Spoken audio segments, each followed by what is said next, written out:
with 2024 coming to a close and 2025 right on the horizon, it's about time that we start talking about things that we want to read next year. Start planning what our TBRs are going to look like, what we would love to read that's coming out within the next year. So without further ado, let's chat about the books that I would like to read in 2024, the books that I already own that are on my shelves that I'm adding to the TBR. The first book that I would love to read in 2025 is going to be Blood Over Bright Haven by M.L. Wong. Sorry, got a little glare in there. Blood Over Bright Haven by M.L. Wong. I don't really know much about this book other than the fact that M.L. Wong wrote it, and I absolutely loved Sword of Kaigen, and this seems like it's going to be something a little bit more conventional in terms of storytelling, and it follows, I believe, a female protagonist in a dark academia type setting, and I feel like that's something that kind of I gravitate towards now these days for a brand of fantasy that is not the norm for me, but is really enjoyable. I love the dark settings, I love the schools, I love the dark dealings. It's kind of like a nostalgic feeling because of the Harry Potter, Percy Jackson aspect of my younger childhood coming back, but in a much grittier and more adult way. So I'm super excited for this. It's not going to be a priority read. This is one of my hopefuls, but I think I'll end up getting to it within 2025. The next book that is a hopeful and a little bit higher on the hopeful priority is The Gods Below by Andrea Stewart. I was actually gifted this book a few months ago. I just never got around to reading it because Stormlight was my priority, and I waited too long to finish Oathbringer and Rhythm of War, so this kind of fell into the background. But another book that I don't know too much about, I did start reading, I think, the first few chapters, and kind of got an idea that it's a bit of a dystopian world that's getting shifted into what could possibly be a utopia, but it takes a really dark shift. It has my attention. It's not super high on the priority list, but I think this is something that I would really like, that I really will enjoy, and I'm gonna put Andrea Stewart onto my radar. I do have the Bone Shard Daughter on my e-reader, but I haven't gotten to it. I've heard some mixed things, so it's kind of put me off, but hopefully this is something that really puts me onto her as a writer, and I could just dive right into the Bone Shard Daughter after this. Another one of the hopefuls that I have that has a little bit higher priority just because I've read one of the novellas already, and I'm really excited to catch up with the series before the next Kickstarter launches, is going to be Age of the Godeater, Herald by Rob J. Hayes. Right now I have the actual Kickstarter special edition, which is absolutely gorgeous. Like, this whole wraparound is fantastic. I did read, I believe it was Demon, one of the prequel novellas for the series, and I really enjoyed it. I loved how dark and gritty it was. I feel like it's all a huge turn for the books that I have been reading, which have a little bit more hope to them.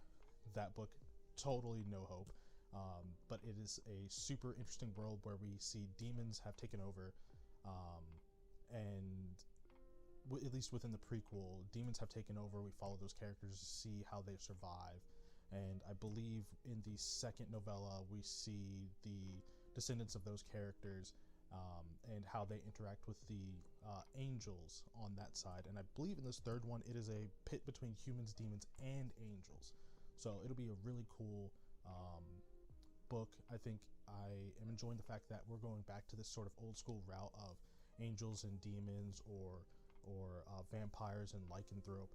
I love that, just putting two odds at each other and seeing what happens. So really excited for this. I think this will actually get read. This has a little bit higher priority than the previous two books that I showed, just because I've already started with the series and I would like to keep current. The penultimate hopeful that I have for my TBR for 2025 is going to be Moonbound by Robin Sloan.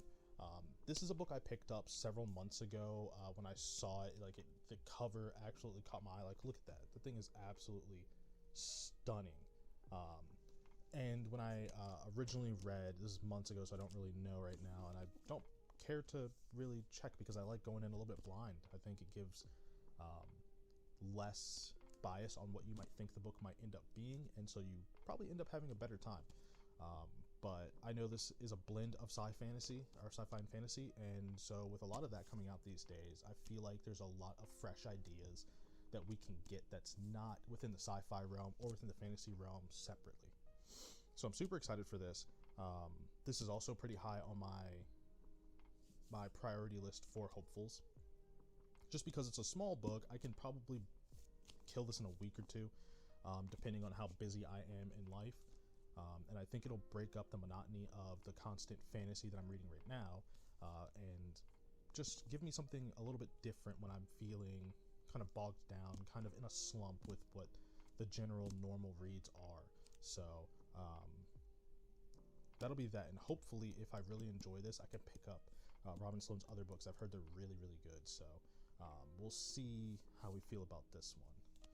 The last book on my hopefuls for 2025, and this is one that is a monster of a book and a monster of a series. I know it's beloved by many, so I'm looking forward to getting to this, and I may, depending on where I'm at closer towards the end of the year, put this higher up on my TBR. But that is Memory, Sorrow, Thorn by Tad Williams with the Dragonbone Chair. Right here, I have the Broken Binding edition of the first book, and it is absolutely gorgeous. Like this thing is stunning. I've always wanted to pick this series up, but the size kind of intimidated me. And now with finishing essentially the first arc of Stormlight in a year, size doesn't really matter for me anymore. So I think I can tackle this, but it won't be a priority. Just because of how large this series is. It'll definitely bleed into 2026 if I do start it in 2025. If not, it'll most likely be a 2026 priority. Unfortunately, there are two series that I have a higher priority on that are not my hopefuls. So those have to get done first. Once those series are complete, then I can go ahead and start on this one. So we'll see where I'm at, like maybe about October. Maybe a little earlier in August, depending on how fast I'm reading my other series, if I'm going to pick this up. And if I do, it'll most likely be what I end my year off with. So this next series has a little bit of I have a little bit of history with it, and so some backstory. This is a series that is actually in my top 5. With that said, I have not finished this series. I read the first 2 books, absolutely loved them.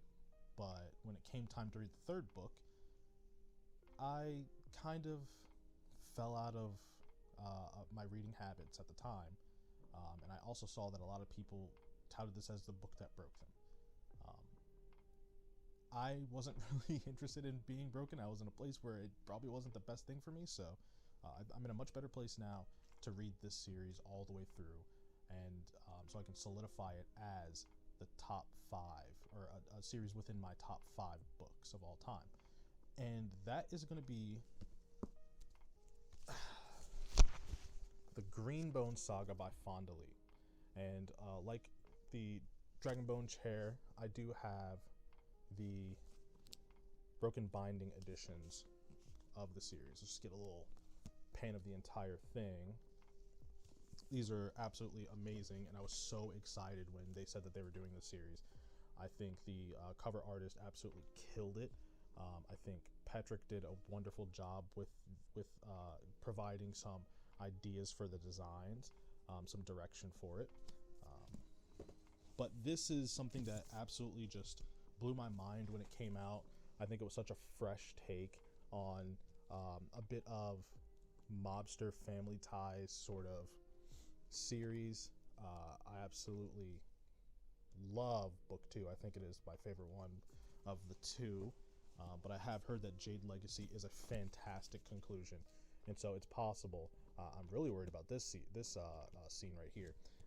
But it's really possible that this will most likely take over as being my favorite book in the series.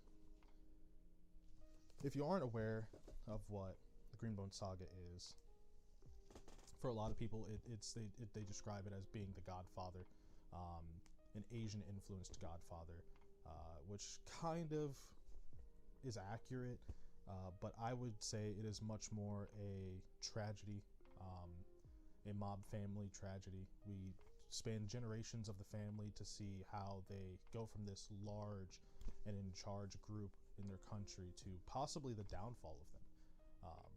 I don't know what happens in book 3. Thank God I haven't been spoiled about it, so I'm super excited to see where that goes, where the story ends off at. And with that said, I'm also super excited for what Fonda Lee's going to do next. I have heard that she has another book coming out in 2025. There will be another video, probably not this week, but next week, whenever this comes out, that says that goes over books that I'm interested in, the anticipated releases that I'm interested in for 2025, and I believe one of Fonda Lee's books might be on that list. Don't quote me on that, but I believe it is. So that is an actual priority. This is not a hopeful. This is a priority series. I would like to get this over and done with, so I can actually enjoy it and, like I said, solidify it in the top 5, or maybe it gets knocked down out of the top 5. So we'll see. This will most likely be later towards the mid-year, just because the next series is my 100% top priority series for the year, because they are the author is releasing the last book in the series, and you may know what book I'm talking about. So like I said, you may know what this next series is, with the author releasing the last book, book 7 out of the series this year or next year in 2025. It's a series that I've started a couple of years ago, and I restarted with book 1 again just to get myself caught up, but again, with Stormlight taking more priority, it got pushed off to the side. But with book 7 coming out, this is going to be my priority read for the year, and that is going to be the Suneater Series by Christopher Rocchio. Again, I have the special editions from Broken Binding. They kind of have a hold on my wallet right now, but these are absolutely stunning as well. I'll do a whole tour of each book, and I can't wait for them to release the rest of the series in this same style. I think it brings so much beauty to an absolutely amazing series. So I've already read book 1. I read it twice. I read it again this past year. A little bit of glare there. There we go. I read it again this in 2024 in preparation of reading the entire series in 2025. So I have to read books 2 through 7. Here's Howling in the Dark. I've started this several times, but kind of just put it on the back burner because of other series being a priority for me.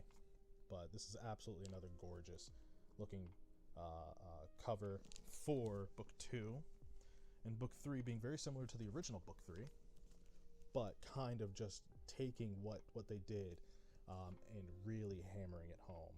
So if you haven't heard, if you've been living under a rock, because this series has become essentially BookTube and BookTok's new love outside of Stormlight, has become BookTube and BookTok's new love.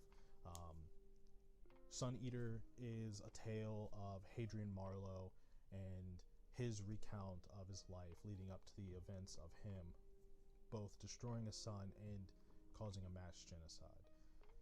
The series is very, very well done, as far as I'm hearing, that every book gets better, and that book 4 is another book similar to Jade Legacy, another book that really breaks people. So I'm looking forward to being probably in the worst mental state of my life because of these books, but that is what my 2025 is going to look like for the most part, give or take a few books that come out in 2025, like The Strength of the Few by James Islington, just to give a little wink for the video of my anticipated reads. That's one of them, and will be on my TBR. It's not a hopeful. That one will be a priority, because that first book is amazing, and I can't wait to see what he does with book 2.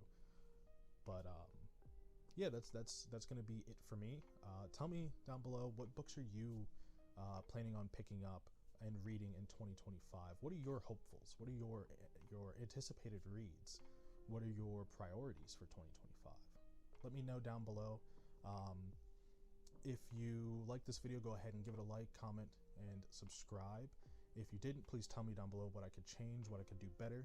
I want to make this a full-on community and make ourselves better at the end for it. So let's go on and help each other out here.